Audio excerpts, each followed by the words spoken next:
Welcome to Defeat Your Cravings, hosted by Dr. Glenn Livingston, PhD. Dr. Glenn is a clinical psychologist and former multi-million-dollar consultant to the big food industry and uses his experience to help you defeat your cravings. This show will help you to focus on dramatically reducing cravings and leaving the diet mentality behind, so you can more easily and effortlessly achieve your health, fitness, and body composition goals. Please remember, no doctor-patient relationship is created via this show, and you are responsible for confirming any changes to your diet, health, or psychological routines with an appropriately licensed professional before implementing them. Before we get started, if you haven't downloaded the free smartphone app to access dozens of these recordings all in one place, as well as to avail yourself of a confidential community for support, motivation, and assistance, please visit the podcast link on defeatyourcravings.com as soon as possible. And now, here's your host, Dr. Glenn Livingston.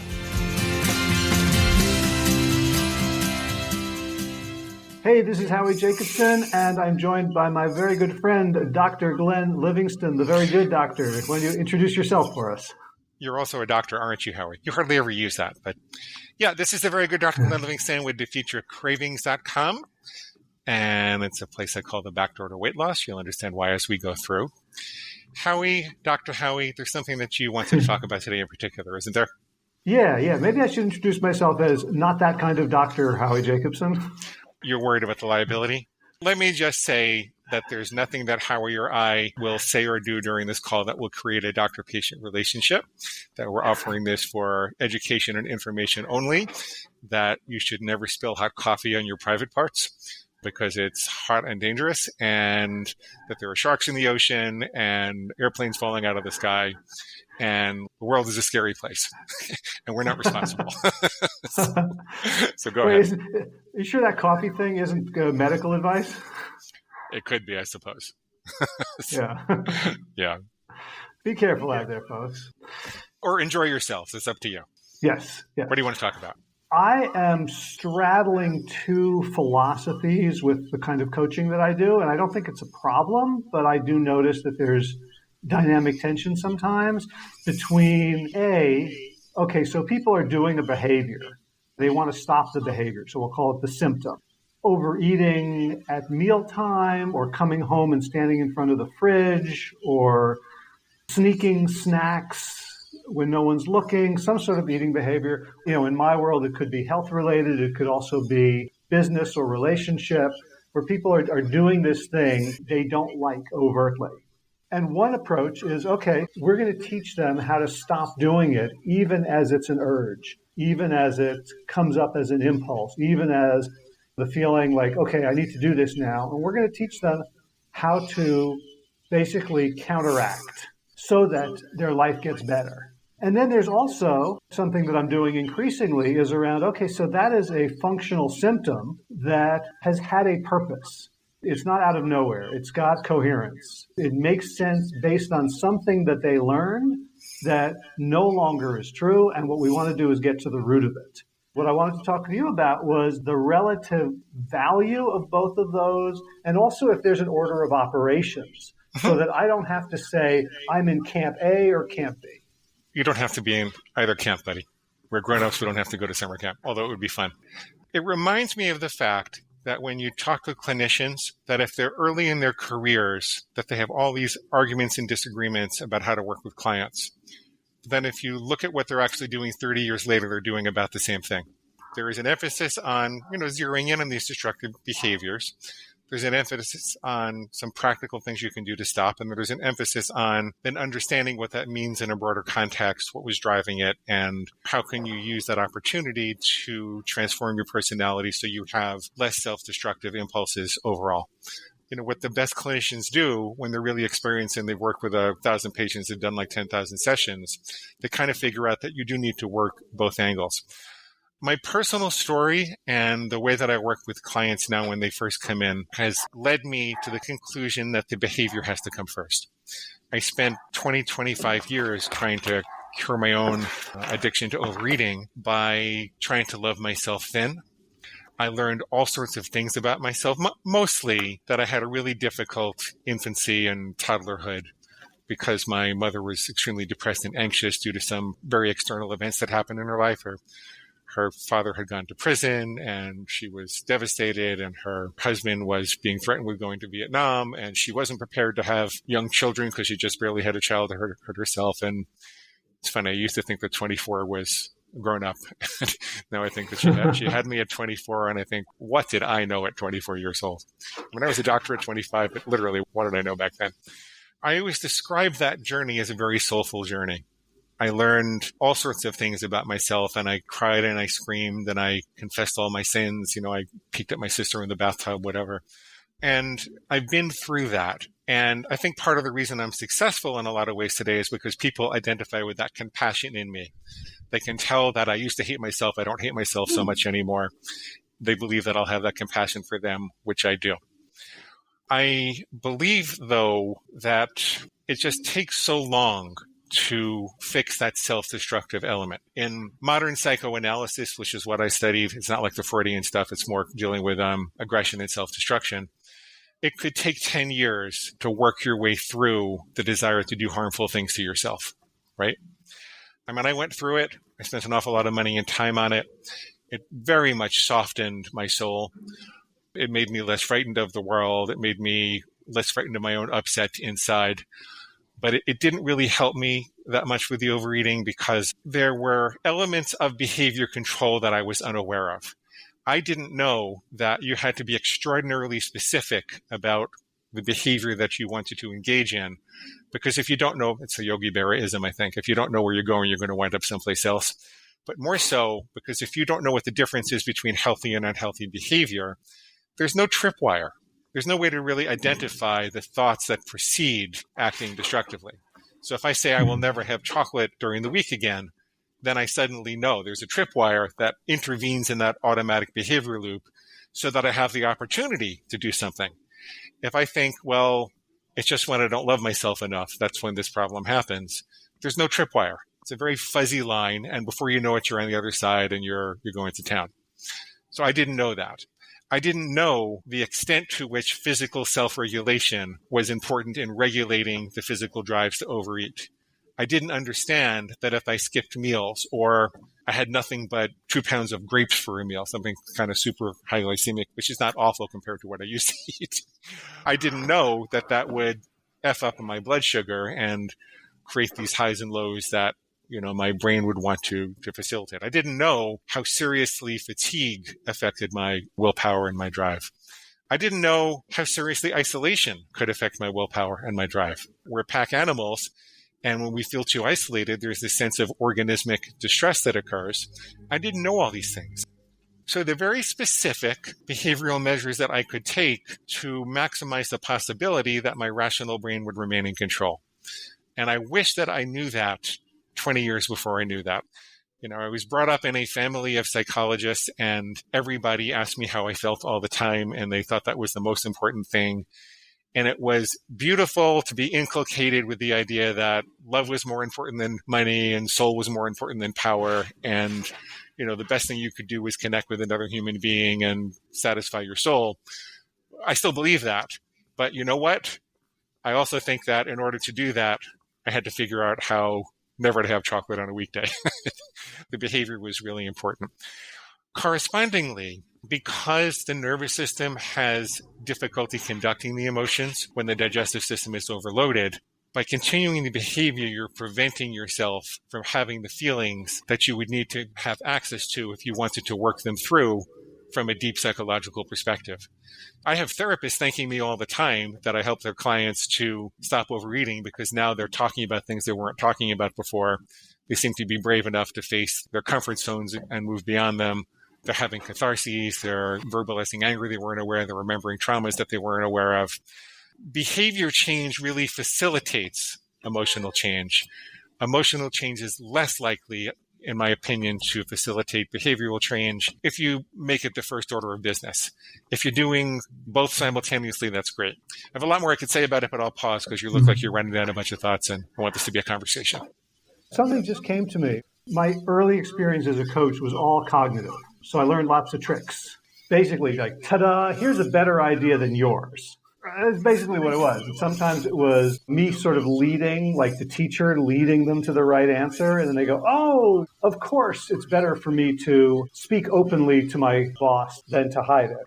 And then like, oh, they've had this revelation and now it's going to kind of impact. Or I would bring it up, like I would be the teacher at some sort of cognitive level.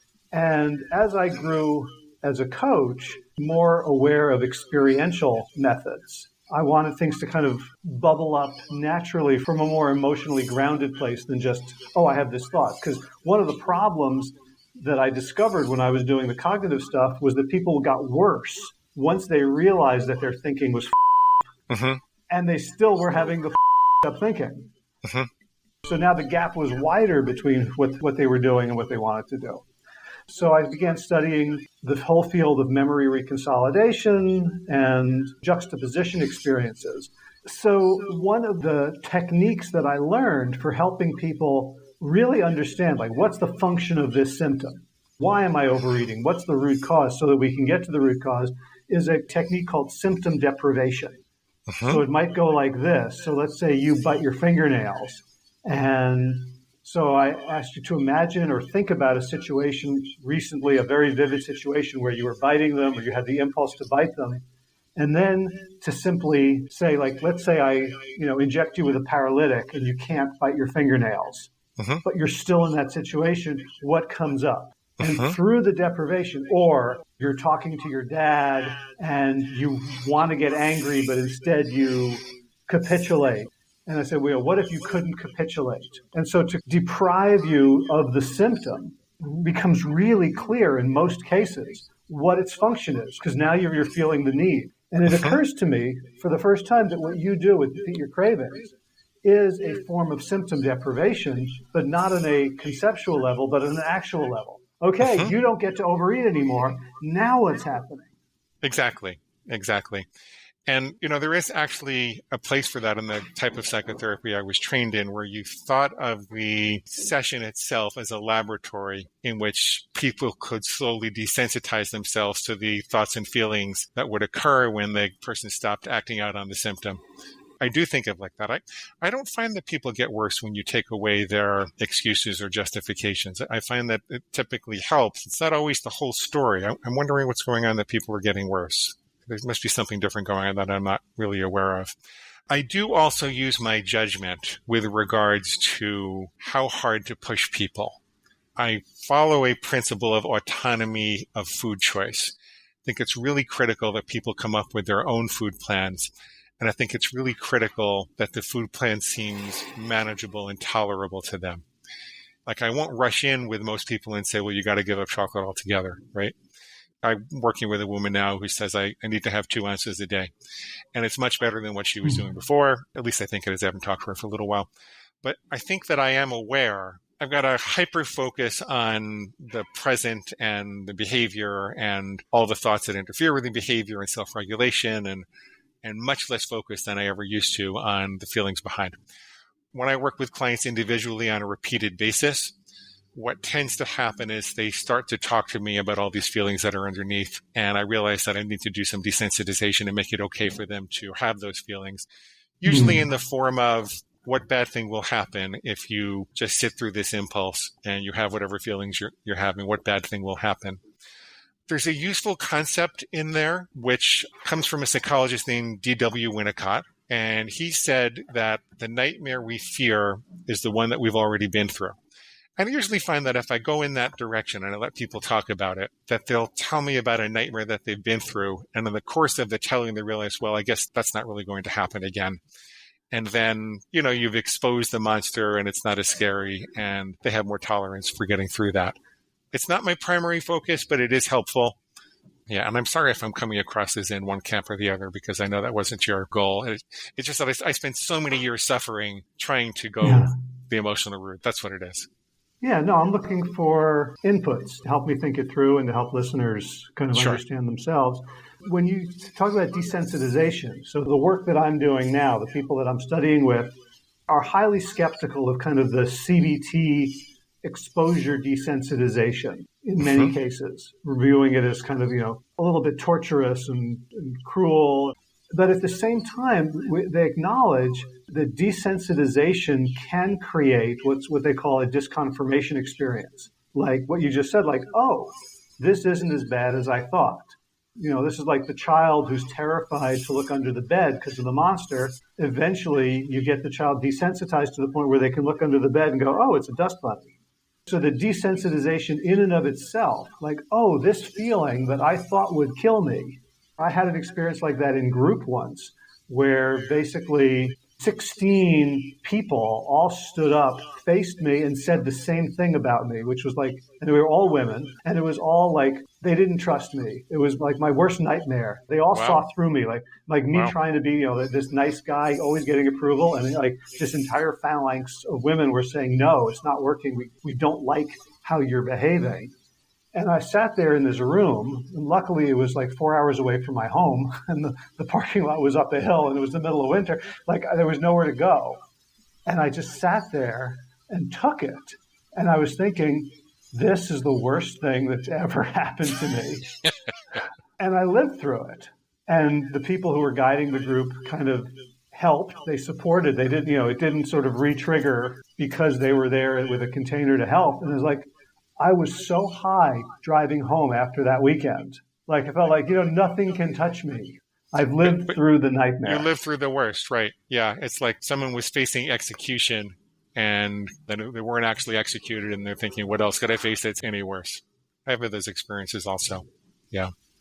Yeah. So imagining that just the desensitization of, okay, this feeling, it's okay to have this feeling. I know, EMDR does this by sort of touching into traumatic memories and then having you focus on bilateral eye movements or whatever, basically teaching you can touch this and survive. The organizing principles of the person's nervous system is experiencing that is death. So this is part of why coaching can be really helpful, because you're going through it with another human being who's keeping you company and showing you that it's okay.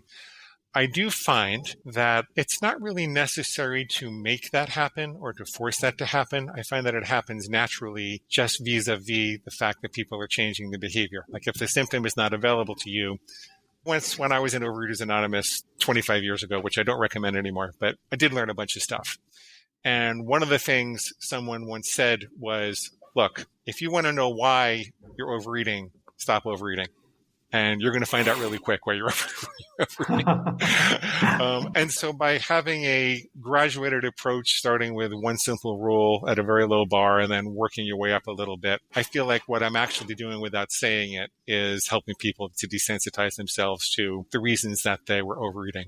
It doesn't have to be a topic of discussion. There doesn't have to be psychotherapy about it per se, but it's still a maturational experience that occurs as you change the behavior. And people constantly tell me they feel like a different person when they're done. And they are. I think there really is a synergy between the emotional change and the behavioral change. Yeah, I love that. And I was just thinking about my own process where I always want to try to solve it at the most superficial level possible to start, because sometimes that works. Well, also, when you're trying to help the masses, like one of my goals is to be a different kind of psychologist than the other 42,000 psychologists in my family, and recognize that I'm not always sitting in a room one-on-one with people who want to commit to working with me for 5 or 6 years. As a matter of fact, probably 98% of the people who are exposed to my work will never meet me, never come for the coaching, never buy the program. And so I've designed the system so that you can solve things. And then slowly but surely, if you want more and you want to do it faster, better, stronger, you can come and work with us. But if I said, let's take away your worst, most painful symptom and just kind of push you through, almost like someone who had an elevator phobia, and I said, I'm going to lock you in an elevator that gets stuck between floors for 3 hours right away, the masses would run from me screaming. I feel like this is a compassionate way to approach the masses and give them a little dose of what they can go through and what benefits there are going to be from doing more. Does that make sense? Yeah. And when I work with people one-on-one, even if they are committing to, let's see, a year, and I'm not cheap, and we're going to do this stuff together, and so whether it's around health or, more and more typically these days around workplace, career, entrepreneurial success. So someone's a serial procrastinator. The first thing we're going to work on is a time management system. calendar and to-do list and a block of time for review and prioritization, sometimes that works. Often it doesn't, because the reason people procrastinate is usually not because they haven't found the right task manager, right? It's not like, you use Todoist and I use Things 3, and if I just switched to Todoist, I'd suddenly be as productive as you. But starting at that level, first of all, it weeds out all the people for whom, actually, I never learned time management. We don't learn that in school. Isn't that amazing that we don't learn that in school? Yeah. We learn how to cram in school. Yeah, we learn to respond to bells. Yeah, we don't learn how to block time, how to manage. Even in college, I was just sort of winging it. There's a whole billion-dollar industry devoted to teaching saps like me how to block off 45 minutes at a time on my calendar and focus and turn off beeps and dings and buzzers. Most people are taught to be reactive, not proactive. And it actually is a skill to be proactive. You can actually change your life by doing that. That's another behavioral change, right? You're making a space between stimulus and response. You're being very intentional about what you're doing. You're interrupting all of those automatic behavior loops. And I forgot who said, if you don't have a plan, you're part of somebody else's. That was very powerful for me also. I said, if I just let all these automatic loops keep going, with food, I'm going to make the fat cats and the white suits with mustaches at the food companies happy. But I thought the same thing about the people that were trying to teach productivity and self-growth and everything like that. It's about being proactive rather than reactive. I'm going to look up that quote, but before I do, I'm going to hazard a guess that it was either General Omar Bradley or P.T. Barnum. Okay. Neither is true, but it would please me if one of them were. Okay. That sense, like if you give people the skill, the core skill is space between stimulus and response. That's really the core of every change process. When you get that, at whatever level you get that, without that, there is no change. There's no space for the awareness to do anything. Howard, the other thing that's all mixed up in here is that there's a two-way relationship between emotions and overeating. Emotions are uncomfortable and people can anesthetize them by overeating. And there's also an intermediary of the justification that you can remove those justifications so it's harder to engage in the symptom. The symptom actually reinforces the uncomfortable emotions in the first place.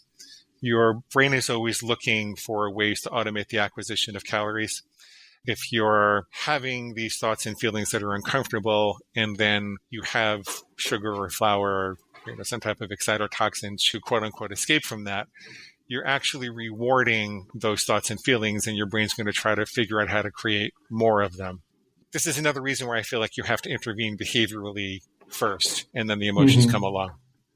For me, the model that I use, at least with the masses, I drift a little more towards the emotional side when I work with people for a long time individually. But I have a 90-day program. I promise people are going to get these great results, and I have to deliver. And I actually find that it works better when myself and my coaches are not the ones who are helping them with their emotions and trauma resolutions and everything like that. Like when there are separate people that they think of for the very specific behavioral advice and the processing of the emotions. Not that we don't do any of it, but officially we're not doing it. I'm not offering psychotherapy in my programs. I think it works better when people have their own therapists and we help them with the behavior change and the therapists help them with the trauma. It's not quite as interesting and satisfying to me as a doctor. I have begun working with people a little bit more long-term again because I miss seeing how the story ends. I miss following people for a year or two and watching how the work unfolds and what changes happen in their life. It's not necessary to accomplish what behavioral change they're looking to accomplish. That's what I find. Here's another option. You could just stop overeating and stay miserable, right? People can do that for like 2 to 5 years. I found now I've been in this game for over a decade now, and I'm seeing the things that I thought were victories that people were kind of powering through, and they had a public platform on which they were being held accountable, or they decided to go into the business of helping other people. But at a certain point, if you haven't gotten to some root, I find that there is a half-life to this kind of, I'm going to power through. I felt like we saw it at the Oscars with Will Smith, who's sort of famously incredibly self-disciplined.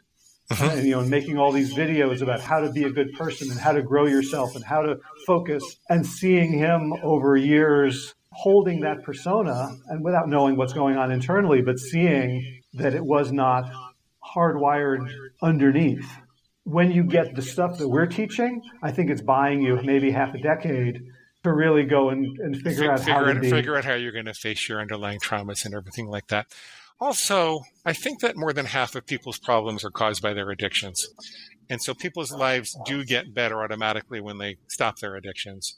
The traumatic emotions and experience that they're carrying are often not quite as bad as they think that they are. You have to remember that adversity creates character also.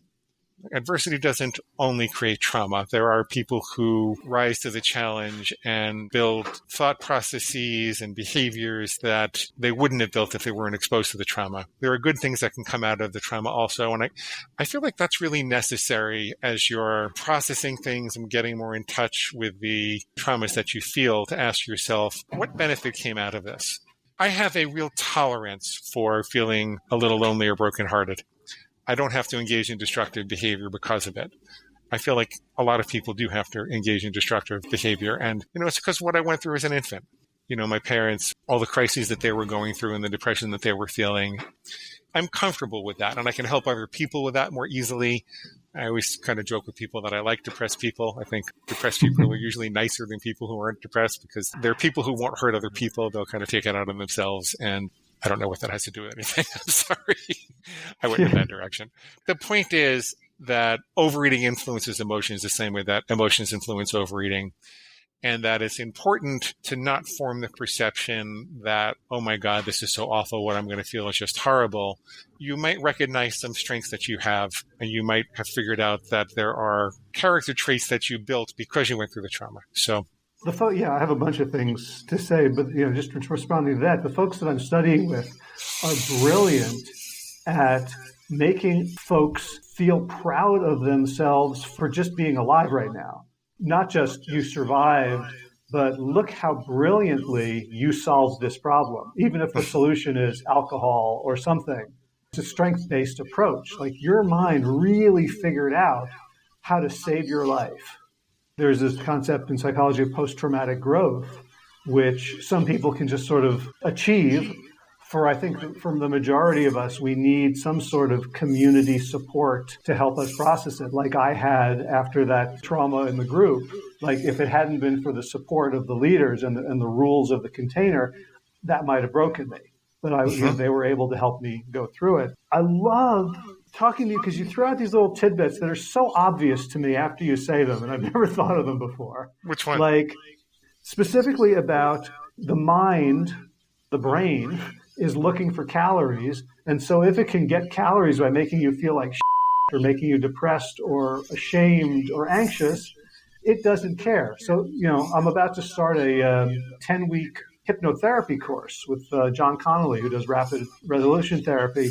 And one of his core tenets is the mind is not trying to make you feel good. The mind is not trying to make you feel bad. The mind is trying to get you to take action so you can survive.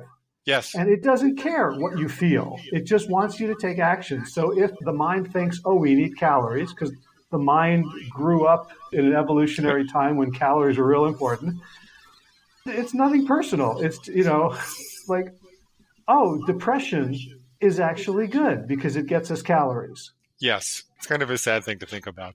When you're aware of that, you can sever the link. When you're aware that that's part of what's going on, you can sever the link. Yeah. Anything else on this topic? Let's just summarize. I'll summarize my opinion. You summarize your opinion. I will say that even though emotions and overeating are heavily intertwined, and there's an awful lot you can learn about yourself from looking at the particular things that you eat and the behaviors that you've engaged in as a matter of survival, even though there's a catharsis that can be reached that really feels good when you express those things, and you can become more compassionate for your own soul and for the souls of other human beings and connect to other people on a deeper level. And those are all good things. I still believe that the behavioral techniques and actions are the most important thing to engage in first and foremost. Make sure that that's your priority. If you are emotionally inclined towards psychotherapy, towards self-growth, towards that type of thing, then when you deprive yourself of the symptom through these behavioral techniques, you can find yourself with more access to the emotions and traumas that you've been through. And that will give you an opportunity to work on them and or cure them, ideally with a professional who is really specialized in your life and dedicated to the role of helping you to do that.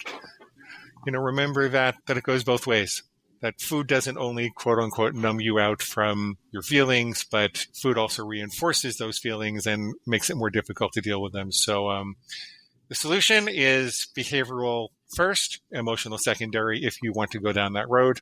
If you don't want to go down that road, you can still improve your life dramatically by stopping the behavior. And Howie introduced an interesting concept that, in 3 to 5 years, you're going to want to go a little further. So I'm open to that idea. Howie, what else would you add? I want to distinguish a little bit between our perspectives because I'm not entirely adjacent with that. One of the things I'm thinking is that there are people for whom the emotional is actually low-hanging fruit. What's coming to me as you were speaking just now is maybe there's less of a difference between emotional and behavioral as I was thinking.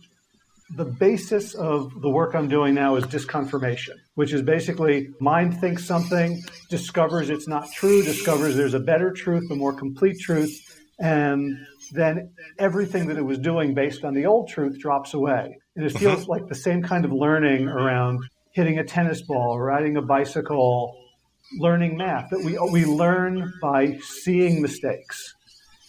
Therefore, maybe there is no camp A or camp B, there's different flavors, but the work you're doing feels also to me to be very ripe for emotional disconfirmation. The things that I learned when I was too young to realize that I learned them, about how I nurture myself with junk food, how I nurture myself through anger, how I protect myself through obsessive compulsive behaviors. Under the right guidance, just stopping them can also provide disconfirmation that can allow the emotional brain to re-regulate and set a new course. I don't disagree with a word you said. I think that's beautifully put. Are we done? I think we're done. Awesome. Always glad. This is so much fun to talk to you. And that brings us to the end of today's broadcast of Defeat Your Cravings, hosted by Dr. Glenn Livingston. If you'd like to find out more about the products and services Dr. Glenn offers to help you dramatically reduce your cravings and stop overeating in 90 days or less, please visit defeatyourcravingscoaching.com. That's defeatyourcravingscoaching.com. Thanks.